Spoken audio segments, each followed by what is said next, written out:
안녕하세요, 신작가입니다. 현재 한국 정부는 신북방 정책을 펼치고 있습니다. 남북 경제연합을 주축으로 중국, 일본, 러시아와의 협력을 통해 새로운 경제 지도를 계획 중에 있습니다. 여기서 중요한 것이 에너지 분야입니다. 이로 인해 한국은 동북아시아의 중심이 될 수도 있습니다. 날씨의 영향을 받지 않은 장점 때문에 화력 발전은 친환경 에너지보다 각광받고 있습니다. 우리나라는 친환경 에너지에 대한 효율이 좋지 않은 환경에 있습니다. 그래서 좀 더 넓은 방향으로 시야를 돌리고 있습니다. 아시아를 예로 들면 아시아 어느 지역에서는 강렬한 햇빛이 내려쬐고 있을 때 어디선가는 맹렬한 바람이 불고 있습니다. 동남아시아 어느 지역에서는 1년 내내 강한 해류가 흐르고 있기도 합니다. 이는 아시아 지역 어디선가는 언제나 풍부한 재생에너지가 발생하고 있다는 뜻이기도 합니다. 만약 한 곳에서 넘쳐나는 재생에너지를 부족한 곳으로 보내질 수 있다면 재생에너지의 불안정성을 크게 보완할 수 있게 됩니다. 이러한 발상에서 시작된 것이 바로 슈퍼그리드입니다. 국경을 초월한 전력망을 구축한다면 국가끼리 상황에 따라 간편하게 전기를 주고받을 수 있게 됩니다. 한국의 날씨가 좋지 않아서 태양광 발전량이 적다면 몽골 평원에서 풍력 발전으로 만들어낸 전기를 사용할 수도 있습니다. 동북아 슈퍼그리드는 한국 입장에서도 반가운 소식입니다.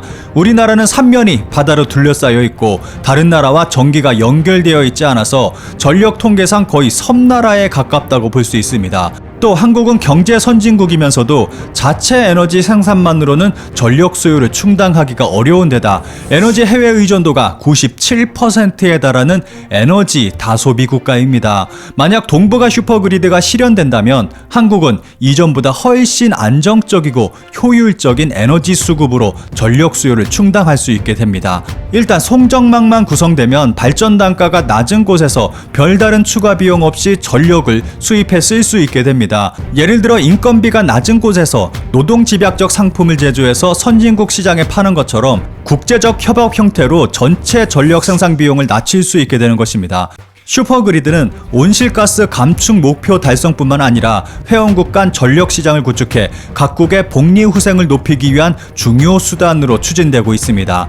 사실 동북아 지역에서도 전력 개통을 연계하려는 논의는 매우 오래전부터 있어 왔습니다. 1998년 러시아의 풍부한 에너지 자원을 활용해 북한, 남한, 일본 등으로 이어지는 전력망 연계 방안을 구축하자는 구상이 처음 시작됐습니다.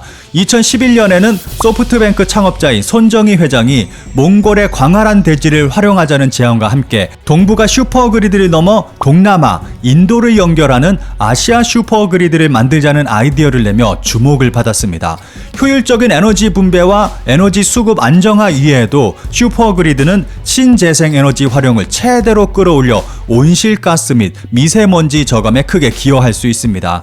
재생에너지 기술이 발달하면서 태양, 풍력 등 신재생에너지는 산업적 규모의 에너지를 대체하며 경제적으로 생산할 수 있게 됐습니다. 이는 풍력을 활용하는 북유럽 슈퍼그리드와 태양열을 이용하는 남유럽, 북아프리카, 중동 슈퍼그리드 등의 사례에서도 확인할 수 있습니다. 슈퍼그리드를 통해 신재생 에너지 활용이 확대되면 환경 개선 효과도 기대할 수 있습니다. 슈퍼그리드는 기업에게도 큰 기회입니다. 대규모 투자 사업이 본격적으로 추진될 경우 한국의 전력 설비 기업을 비롯한 송변전시설, 광역 전력 개통 등 관련 기업들은 사업의 기회와 함께 유리한 환경에서 새로운 시장을 개척할 수 있습니다. 특히 국가 간 전력망이 확대됨에 따라 성장 가능성이 높을 것으로 예상되는 고압 직류와 같은 분야의 경쟁력을 쌓을 수 있습니다. 직류는 안정적이고 효율적이지만 변압이 어려워서 송전에는 사용되지 않았는데 최근 기술 발전으로 직류 변압이 효율적으로 가능해지면서 직류는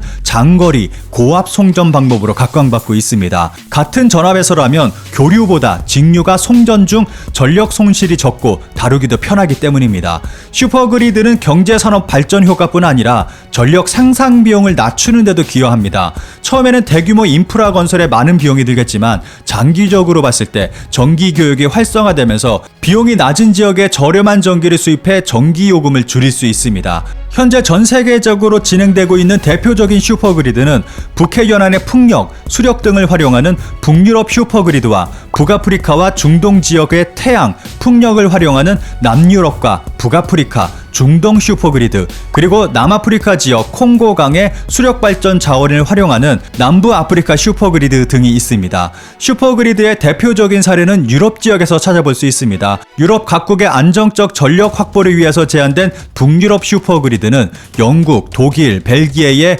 해상풍력과 독일 북부의 풍력발전단지, 노르웨이의 수력발전을 묶고 여기서 생산된 전기를 유럽에 공급하는 프로젝트로 최종 3단계가 마무리될 2050년에는 500기가와트의 전력을 이 슈퍼그리드를 통해 분배할 예정이라고 합니다. 500기가와트면 전체 EU 소속 국가의 피크 전력을 보조하는 용도로 전혀 부족하지 않은 양이라고 합니다. 불모지를 생산성 높은 전기 공장으로 바꾸기 위한 흥미로운 구상도 있습니다. 바로 지중해 연안 즉 남유럽과 마그레브, 레반트와 아랍권을 잇는 거대한 전력망인 남유럽, 북아프리카, 중동 슈퍼그리드입니다. 이 슈퍼그리드의 목적은 바로 사하라와 아랍의 사막을 이용하는 것입니다. 사하라 사막은 지구상에서 가장 큰 사막으로 농사에도 부적합할 뿐 아니라 건물을 짓는 것도 사실상 불가능해서 세계에서 가장 쓸모없는 땅 중에 하나로 여겨지고 있습니다. 하지만 1년 내내 강렬한 햇빛이 내려쬐는 사막에 태양열 발전소를 건설하면 불모지가 전기를 생산하는 풍요로운 땅으로 탈바꿈하게 됩니다. 2050년까지 추진되는 이 계획은 사하라 사막 면적의 1%를 사용해서 총 470기가와트의 전기를 생산할 예정이고 최종적으로 남유럽 국가를 통해 북유럽 슈퍼그리드와 연결될 계획에 있습니다. 이에 비해 동북아시아는 경제적으로 부유하고 기술력이 높은 지역인데도 이러한 종류의 슈퍼그리드 논의가 적극적으로 이루어지지는 않았습니다.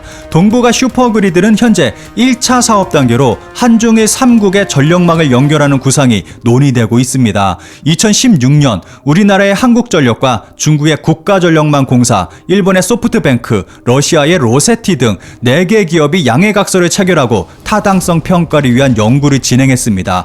2017년 10월에는 상업성이 충분하다는 예비 타당성 조사 결과도 발표됐고 정부 간 협력기구를 조직해 머지않아 본격적인 실행에 나설 계획에 있습니다.